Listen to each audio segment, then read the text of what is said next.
L'affaire Fabien Ovington devrait être discutée en assemblée publique, selon la conseillère indépendante de Chipcha, Julie Dufour. Elle déplore l'absence de débat sur ce sujet lors des séances du conseil municipal. Pour en discuter, je la reçois sur le plateau. Madame Dufour, bonjour. Bonjour. Tout d'abord, pensez-vous que Fabien Ovington devrait être destitué? Bien, comme je le disais plus tôt, d'abord, sa nomination s'est déjà faite dans la controverse à partir du moment où on sait que ces infrastructures-là appartiennent à la Ville, qu'elle est gérée aussi avec l'argent des contribuables. Je comprends les gens peut-être avoir une perte de confiance par rapport, surtout à la suite des 2 condamnations des jugements de la Commission des affaires municipales, où ce que c'est clairement dit que les argents du public ont été pris à une utilisation personnelle de ces fonds-là. La question que je me fais souvent poser, est-ce qu'on peut avoir encore confiance, que j'ai encore confiance? Qu'est-ce qu'il va faire la prochaine fois avec ces fonds publics-là? Définitivement, pour moi, je pense qu'on aurait intérêt, les élus, à en jaser et à avoir une réflexion sur ce sujet-là. Et justement, lors du dernier conseil de ville, Christine Boivin a demandé un point d'ordre sur le sujet. Oui. Est-ce que vous croyez que ça aurait été bénéfique? Bien, sûrement. Je pense que c'est dans l'information et dans l'opinion des autres qu'on est capable de trouver des décisions qui répondent. C'est notre mandat d'élu de poser des questions, d'avoir de l'information et de prendre des décisions. Ça n'a pas été fait. Et du côté de l'administration de Saguenay, que pensez-vous de la façon dont circule l'information? C'est extrêmement difficile. D'abord, on n'a plus de plénière avant les conseils de ville. Ça veut dire que moi, comme conseillère municipale, je reçois mes papiers 24 heures ouvrables, 48 heures ouvrables avant le conseil de ville. Je lis mes papiers, ce qui me laisse environ 12 heures ouvrables pour poser des questions. Et sinon, les poser en public.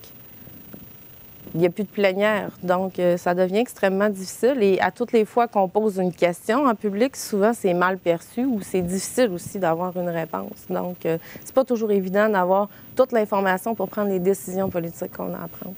Et là, on sait que cette année, il n'y a pas eu de festival forestier du côté de Chipcha. À quoi peut-on s'attendre pour l'année 2015? Bien, d'abord, le festival forestier, M. Barrette qui a fait un travail de main de maître, payé de sa poche pour non seulement aller chercher les papiers parce qu'il y a eu un jugement de cour qui dit que ce n'était pas une faillite, donc tout récupérer le festival qui appartenait pas à un conseiller ni aux politiques, qui appartenait aux citoyens du coin. En plus de ça, c'est écrit même dans la commission des affaires municipales, le jugement, que sans l'apport à M. Barrette ni sa dénonciation, tout ça n'aurait pas été mis au grand jour. Deuxième chose, par rapport au festival forestier, c'est les citoyens qui sont en train présentement de le reprendre. Le 30 novembre prochain, ils ont un brunch bénéfice. Je salue la résilience des gens, de se dire, bien oui, il est arrivé des choses qui ne fait pas notre affaire par rapport au festival. Ça a été dénoncé, mais nous, on se réapproprie notre festival et peut-être qu'il répondra mieux à nos besoins parce qu'un festival, c'est par et pour les citoyens, à mon avis. Donc, c'est l'âme un peu je dirais village, mais du district de Chipcha. Et dans un autre ordre d'idées, la semaine dernière, on a annoncé que la fermeture de bibliothèques à Chipcha. Oui. Qu'en pensez-vous? Bien, les bibliothèques, d'abord, on en avait 2, qui est le réseau Bibliothèque du Saguenay-Lac-Saint-Jean, donc qui est un OBNL. C'est tous des bénévoles qui travaillent là, dont Mme Lynn, que je salue, qui travaillait depuis au-dessus de 30 ans là, à ce point de service-là. Il y a eu une baisse d'achalandage dans un des points de service, donc je pense que des coupures, ça permet à certains moments d'être peut-être plus efficient. Ce qui est important pour les gens de Chipcha, c'était encore de conserver un service de proximité. Et ça, on l'a au centre multiservice. Les enfants de la garderie aussi l'utilisent beaucoup. Et lui, il y a eu une augmentation d'achalandage. Donc, en ce sens, je peux comprendre l'efficience des coupures par rapport aux bibliothèques. Et on conserve quand même à Chipcha un point de service qui est très bien utilisé. Et là, parlant on va parler en fait du dossier de Discovery Air. Oui. Vous avez voté pour l'achat du bâtiment il y a quelques mois. Avec les informations que vous avez eues dernièrement, est-ce que la décision aurait été la même?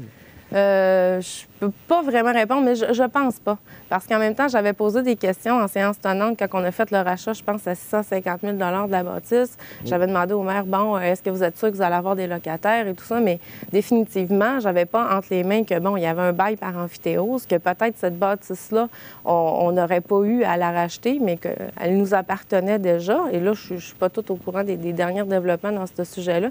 Mais c'est clair que si on m'avait dit, comme décision que j'avais à prendre. Est-ce que, Mme Dufour, vous êtes prêt à payer des frais d'avocat pour qu'on réussisse à avoir cette bâtisse-là parce qu'elle nous appartient déjà? La question étant extrêmement différente, définitivement, mon vote aurait été différent. Et puis là, ça fait un petit peu plus d'1 an que vous avez été élu. Quel bilan dressez-vous de cette première année-là en poste? Bien, une année quand même tumultueuse, beaucoup d'apprentissage dans les médias, beaucoup d'apprentissage aussi au niveau de la structure, comment elle fonctionne. C'est clair que je m'ennuie pas. J'aime la politique. Est-ce qu'on peut faire des choses différemment? Je pense que oui. Et ça fait partie aussi peut-être de tous les jeunes qui sont entrés en politique de dire, ben OK. Hein, c'est pas parce qu'on a une maison bleue toute notre vie qu'à partir du moment où on la rénove qu'il faut qu'elle soit encore bleue. Est-ce qu'on peut la mettre jaune? Donc, c'est pas parce qu'une décision a été prise il y a 10 ans qu'elle était la meilleure qu'aujourd'hui, c'est encore la même chose. La vie, c'est pas statique.